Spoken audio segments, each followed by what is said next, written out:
لیکن میں ہر ایک کو پڑھتا ہوں اور پھر اس پہ سوچتا بھی ہوں کہ کس طرح کریں گے. تو جیسی ہی اوتھ ٹیکنگ ہو گئی تو ساری وہ آ گئی.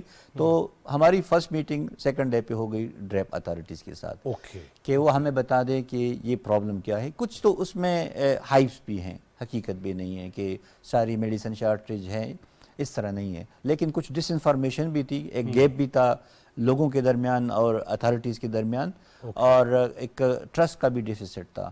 تو ہم نے سوچا کہ کس طرح جلدی سے جلدی ہم اس کو ٹھیک کر سکیں. ظاہر ہے ہمارے اختیار میں تو یہ ساری چیزیں نہیں ہے کہ ہم جلدی سے میڈیسنز کی جو مینوفیکچرنگ ہے وہ کر لیں, لیکن جو فلاس سسٹم میں ہے, جو کہ ویلیو چین میں, سپلائی چین میں اس کی جو فلاز ہیں اس کو ہم ٹھیک کر سکتے ہیں. تو یہ جو ایپ کل ہم نے اس کو لانچ کیا, اس کا بیسک مقصد یہ ہے کہ جو لوگ ہیں, جو عوام ہیں, یہ ان کو دستیاب ہوگا, ہر ایک کے موبائل میں یہ ڈاؤن لوڈ ہو سکتا ہے, اور وہ پھر اس کو ہمارے لیے ہی ول بی اور مانیٹر کہ اگر میڈیسن کی کوئی شارٹیج اس کو نظر آ رہی ہے ہر پاکستانی کو, یا پرائسنگ کا کوئی ایشو آ رہا ہے, یا اس کو کوئی کوالٹی کی بھی کوئی ریزرویشنز ہے, یا اس کو کوئی ایسی مال پریکٹس اس کے علم میں ہے جس سے عوام کو میڈیسن کی ترسیل میں پرابلم ہے, تو ہر پاکستانی اس میں اپنی شکایت درج کر سکتا ہے. اور اس کے لیے ہماری 24/7 ایک ٹیم اویلیبل ہوگی جو اس کو مانیٹر کرے گی ہر ایک شکایت کو. اور پھر اس کا ایک سینتھسس رپورٹ اور اس پہ فیڈ بیک بھی, رسپانس بھی آئے گا. اچھا یہ بھی ہوگا؟ جی بالکل. اس میں یہ ہے کہ ایک تو ہماری اتھارٹیز اپنے مانیٹرز کو, جو ہمارے ڈرگ انسپیکٹر یا ورک فورس ہے فیلڈ میں, اس کو سملٹینیسلی اس کو تو ایکٹیویٹ کروائے گی کہ ادھر جا کے آپ ذرا ویریفائی کر لیں کہ ایشو کیا ہے. ٹھیک ہے.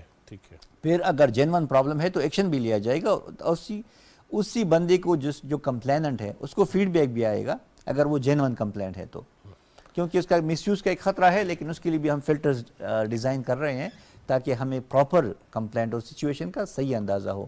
تو وہ انشاءاللہ بہت بہتری لائے گی تحصیل کے نظام میں, سٹوریج اور شارٹیج جو مصنوعی قلت کی جو ہم بات کر رہے ہیں. انشاءاللہ آپ کو جیسی ہم وہ بھی بے نقاب ہوں گے جو کرتے ہیں یہ. ہاں بالکل 100%. اچھا ڈاکٹر صاحب, چونکہ وقت کا مقابلہ سخت ہے اور 2020 میں آپ سے چاہ رہا ہوں کہ بہت سارے ایسی چیزیں, میرا دل تو کرتا ہے 2-3 گھنٹے آپ کے ساتھ میں یہ گفتگو کروں, لیکن آئندہ انشاءاللہ کریں گے. مجھے یہ بتائیے گا کہ بچوں کے حفاظتی ٹیکے, کچھ تو وہ لوگ انکار کر دیتے ہیں, کچھ پہنچ نہیں پاتے, آپ کتنا کور کر رہے ہیں, اور کتنی پالیسی کیا ہے کہ ہر سطح پہ, ہر جگہ پہ پہنچا جائے؟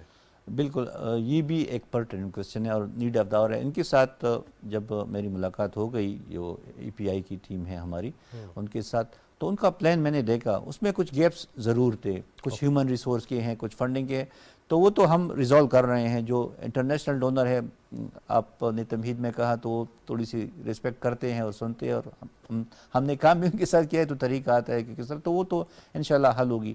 دوسرا یہ ہے کہ جو ورک فورس ہے, ان کی کچھ ڈیفیشنسیز ہے, اس کے لیے میں نے پھر یہ لیڈی ہیلتھ ورکر کا جو پروگرام ہے, ان سے ملاقات کی, ان کی ٹیموں کے ساتھ. تو یہ میرے ذہن میں بہت پہلے سے تھا کہ یہ لیڈی ہیلتھ ورکر جو ہیں یہ ہماری ہر جگہ پہ موجود ہیں. پاکستان میں تقریباً ابھی تک تو 90,000 سے زیادہ ہے.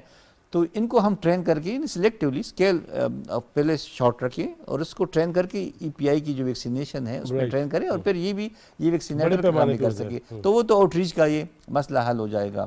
پھر اس کی جو مانیٹرنگ ہے, اس کے میکینزم کو بوسٹ اپ کرنے کے لیے, اسٹرینتھن کرنے کے لیے ان کو میں نے ایک اسٹریٹجی دی ہے کہ کس طرح ہم ریئل ٹائم مانیٹرنگ اور ڈیٹا ہمارے ساتھ اسی وقت آئے گا. پھر ڈیش بورڈ ان کا ہے جس پہ ہمیں وہ آ رہے ہیں. اچھا ڈاکٹر صاحب, ایک عام سی ہے کہ جس کے پاس پیسہ ہے وہ لاکھوں دے رہا ہے, جس کے پاس نہیں ہے وہ لائن میں لگا ہوا ہے.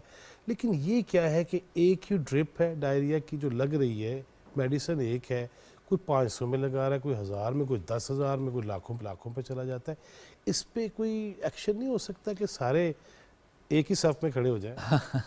اگین بہت امپورٹنٹ, یہ جو اسٹینڈرڈائزیشن آف سروسز ہے اینڈ اسٹینڈرڈائزیشن آف فی اسٹرکچر ہے, اس پہ آلریڈی ہیلتھ ریگولیٹری اتھارٹی جو ہماری ہے وہ کچھ کام کر رہی ہیں. ابھی فائنل نہیں ہوا, لیکن ان کے ساتھ ملاقات میں مجھے پتہ چلا, اور کچھ ہم نے بھی انپٹس ان کو پرووائڈ کی کہ ہم ایک سٹار ریٹنگ کی طرف چلے, کہ یہ ہاسپٹل یا کلینک کہاں فال کرتا ہے, A1 ہے, A ہے, B ہے, اور اس کے لیے پھر وہ کیا کرائٹیریا ہوگا اس کی ساری جو سٹینڈرڈز ہیں ان کی جو انٹرنیشنل اور نیشنل سٹینڈرڈز ہیں ان کو مد نظر رکھتے ہوئے کہ یہ کہاں فال کرتا ہے, اس کی لیبارٹری, اس کی بیڈس, اس کی کلیننس, اس کے انسنریٹر, اس کی سروسز, OPD, OT, سب چیزیں, تو اسی کو انالائز کیا جائے گا. پھر اس پہ یہ ہیلتھ ریگولیٹری اتھارٹی اس پہ کام کریں گے کہ ایک کو جو بھی کوالیفائی کرتا ہے A1, A, B, C, D, اور پھر اسی کے مطابق ایک فی سٹرکچر بھی آئے گا